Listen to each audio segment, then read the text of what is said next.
A very good evening. It's time for the press preview. It's our first look at what is on the front pages of tomorrow's papers. And tonight we'll be checking out those headlines with the journalist and author Christina Patterson and also the political commentator Benedict Spence. Great to see you both. Very good evening. We'll chat in a moment after we've had a look at some of those front pages for you.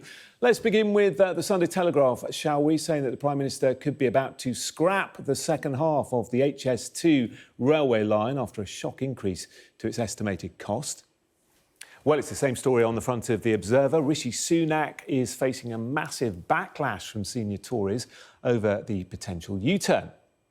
Well, the Express says the Prime Minister is considering a raft of radical policy announcements designed to put space between himself and the Labour leader as both parties eye up the looming general election. Here's your Sunday Times leading on one of those potential announcements. It says the Prime Minister is drawing up plans to slash inheritance tax. And the Sunday Mail also leading on one of Sunak's possible election plans. They say Sunak will not axe the triple lock on pensions after being warned it would be political suicide. While the Star looks at scientists who are attempting to find methane gas produced by alien life form in space. And a reminder that by scanning the QR code you can see on screen during the programme, you can check out the front pages of Sunday's papers while you watch us discussing them. And to do that tonight, I'm joined by Christina Patterson and Benedict Spence. So, lots to get through, both of you. HS2 on the front of a number of tomorrow's papers. Christina, why don't we have a look at The Observer? Their headline, Sunak pushes to axe HS2 link ahead of Tory conference taking place in Manchester. There's been a lot of talk about this over the last few days, hasn't there? Has the government dug itself into a really expensive hole and they've now got to decide whether they keep on digging or they stop digging? What do you think they should do? Well, I think that's exactly right. They have dug themselves into a very expensive hole. What I don't understand is why all the holes we dig ourselves into in this country are quite as expensive as they turn out to be. All our infrastructure projects seem to, spiral.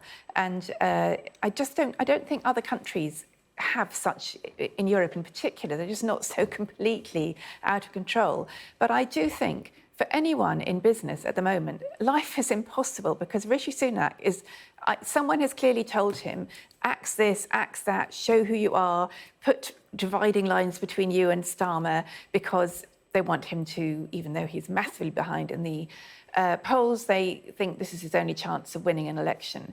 But we just look like the most unstable country in Europe at the moment. We are flip-flopping all over the place. Here is Sunak cutting back the net zero targets, cutting what is meant to be our flagship infrastructure project, which is meant to be about levelling up, sort of getting north and south better connected. In fact, it was more about capacity than speed, and that's become very evident. But again, some honesty about that would have been quite helpful. So I have to say, I think that... Is Jeremy Hunt not being honest, though, when he says that the costs are just getting out of control? Well, I mean, I'm racking my brains to think which government has been in charge of this country for the last 13 years. And I think Jeremy Hunt might find that he has personally been in that government for, in fact, all of those 13 years. So whose fault it is that these infrastructure costs have been soaring, I don't know. Clearly some little green man running down the road. HS2, Benedict, is saying that it's the pandemic that's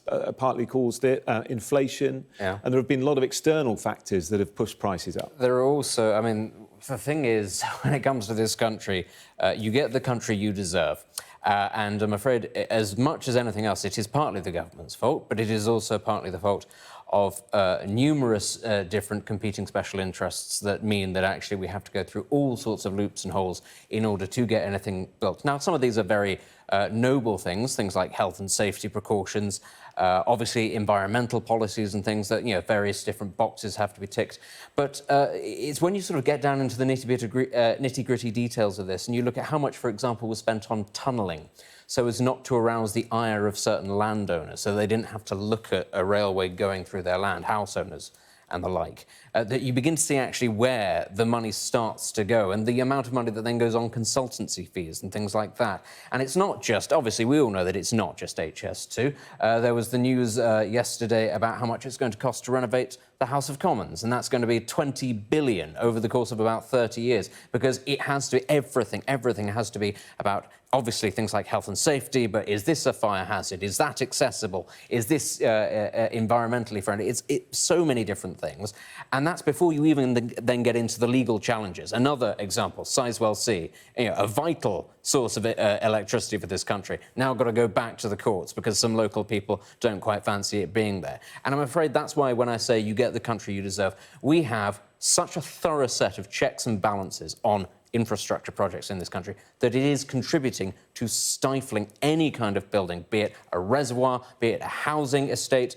It's just impossible, really, to build these things on the level that you're able to in Europe or Japan, or, China's a bad example because they have a very different system of government. But Christina's right. You look at how much high-speed rail has been built in Spain, for example, since we decided we were going to build HS2. Well, they've managed to connect pretty much every major city across Spain for a fraction of the cost. But they don't really go to the same extremes that we do. And a lot of people would say that's so that people don't mess you around, that's so that corners aren't cut. That's all very noble, but that is the price you pay for being quite as thorough and quite as accommodating to everybody as we are in this country. It gets very expensive. Yeah, OK. The government saying, interestingly, the HS2 project already well underway with spades in the ground, and our focus remains on delivering it. So we shall see what happens in coming days. Let's go to the Sunday Times. Christina, another change on the way, potentially. Rishi Sunak reviving plans to slash inheritance tax. Yes, because 3.76% of this country is affected by inheritance tax. So why would it not be a major election winner? His ability to focus on, the tiny percentage of people who would benefit from this kind of thing, I'm afraid it does show where the Tories' priorities lie. And by the way, I think if inheritance tax were abolished, his own daughters would save £290 million in inheritance tax. So clearly that would be very nice for them. It's been billed as the most hated tax. That seems to me unlikely, but I think that the Tories' kind of desperate focus on tax cutting, and a year ago at this point we had Liz Truss promising she was going to cut taxes. Unfortunately, what she did instead was completely wreck the economy. Their vision of tax cutting is just not shared by the British public. It is not a priority. What people want and what emerges in the polls is that people want a country that functions well. And that, at the moment, is not what we have. We have an NHS which is in a terrible state with people on strike. We have a train service that isn't functioning. It's difficult to go and get a doctor's appointment. We've had schools crumbling. Our infrastructure is collapsing. We've got people on strike. Honestly, sometimes this feels like a developing world country in certain services. And I really think this idea that everybody's top priority is to cut taxes is for the birds. I mean, it's been a very small number of people up to now that have been affected by inheritance tax. And it is one of those great sleights of hand, this idea that people feel very angry about the idea of having to pay inheritance tax, but it's never going to really affect them. But 22% of all pensioners are now millionaires in this country, not because they worked very hard and saved very carefully, but because the values of their property have gone through the roof. And so this is actually something that is very soon, perhaps not during the life cycle of this Parliament or even Rishi Sunak's political career, but it is sooner or later, it is actually going to affect rather a lot more people than it has done in the past. So I can understand why this would be sort of a bit of red meat. Certainly to Tory grassroots, because a lot of them are going to end up having to deal with this. I wouldn't have thought it would be a major priority, given that actually I would be sort of trying to look to alleviate pressures on younger people who are, I think, the most put upon, rather than pensioners or the people who are most likely to benefit from them, which are people in their 40s and 50s. Yeah. Actually, it's people in their 20s and 30s that we ought to be focusing on. But the government has got to weigh up its calculations, and it will calculate correctly that those people are broadly not likely to vote Tory at the next election, whatever the government does for them. So it's got to look at its short-term interests. Its polling is appalling. It has to try to get people out to vote rather than just have them stay at home. That's likely to be pensioners and people in their 40s and 50s and early 60s who would be most likely to benefit from this. So you can understand why it is something that sort of, not immediately, but sooner or later is actually going to play a major part, and it is the sort of thing that I think would galvanise a lot more the Tory grassroots, who right now they don't look as if they are actually going to go over and vote for Labour. The major fear for Rishi Sunak is come the next election, and I think that is sooner than later, given the raft of policies that are being wheeled out, that those people just decide, do you know what, I've had enough of the Tories, so I'm just not going to vote, I'm just going to sit at home. He has to try to galvanise that support and try and get it out. And obviously, there has to be some sort of suggestion within Tory internal polling that these policies must do that, because otherwise it doesn't make a great deal of sense why they're doing it. Yeah, interesting. Hello again, part two of the press preview. Christina and Benedict are still with us. Let's turn to Ukraine, shall we, Benedict? President Biden has told President Zelensky that he's going to supply these long-range missiles. He will. The Long-Range Army Tactical Missile Systems, or ATACMS, these are mounted on the back of a vehicle, and they have a range of 300 kilometres, so you can imagine that they are very useful if you're fighting what is quite nasty attritional trench warfare all along the front, to be able to hit your enemy quite far behind, or indeed from a long distance away. These are the sorts of weapons that Ukraine has been wanting to get their hands on for a very long time. They're state-of-the-art, they're incredibly powerful, but also, and this is part of the reason why I think the US has actually been slightly sort of reluctant to push these to the fore. These weapon systems have been designed specifically with Russia in mind. Whenever we think about how much the United States spends on its military, it's thinking about two targets: China or Russia, or the USSR as it was before.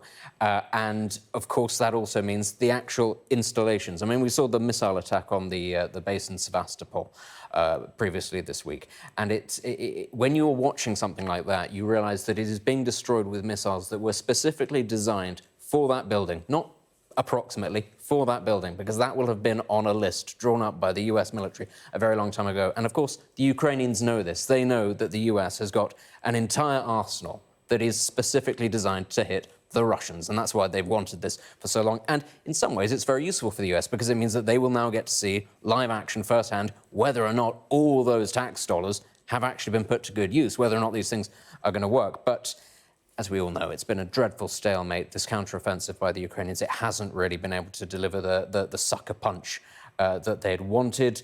That can all change very quickly. That's the nature of this kind of warfare. It can, and obviously the Ukrainians will be hoping that this is the sort of game changer that delivers them their ability to push on towards Crimea. Yeah, I mean, that's the question, isn't it? They're getting tanks, they're getting aircraft eventually, they're getting the long-range missiles. Will this change the direction of the war, do you think? Well, obviously, I'm no expert on this kind of warfare, but I'm afraid to say I don't feel terribly optimistic because of maths, really. The fact that Putin has an enormous number of young men who he can feed into his meat grinder, and although he would like to avoid conscription as far as possible, and in fact there is conscription from all kinds of parts of the former Soviet Union, but he's managing to keep the elite away from it at the moment.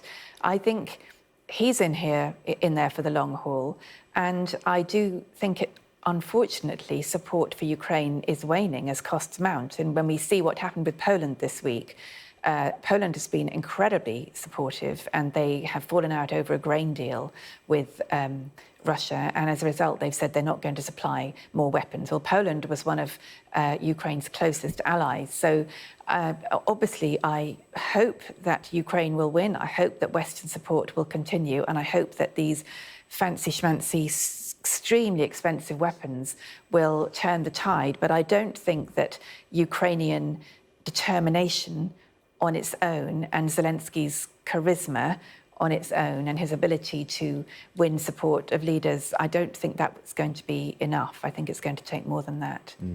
OK, all right, let's turn our attention to events back at home once again. I was wondering if there's going to be a big Russell Brand exclusive again in the papers. It doesn't seem to appear to be there, certainly from the front pages I've seen.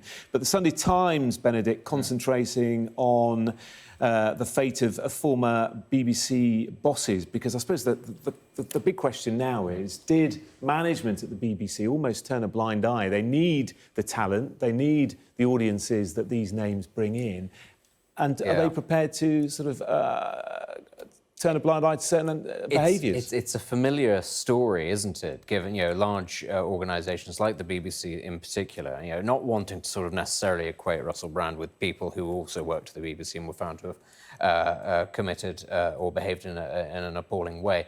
But to say that there clearly in certain organisations, certainly in the past, certain people were allowed to get away with certain behaviours because of their star, because of their aura, because they were worth money to things like the BBC.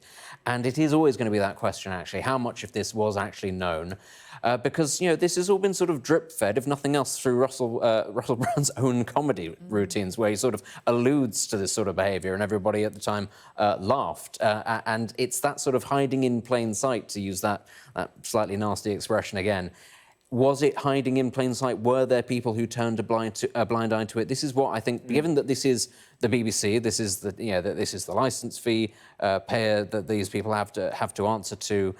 That we do need to know. Actually, were concerns raised? Were there sort of internal reports made? Were people told not to pursue lines of inquiry, or was it actually just a complete free for all, and nobody actually believed that he was behaving in a particularly bad way? You know, transparency is the most important thing here, I think, for the BBC, given what has gone on before.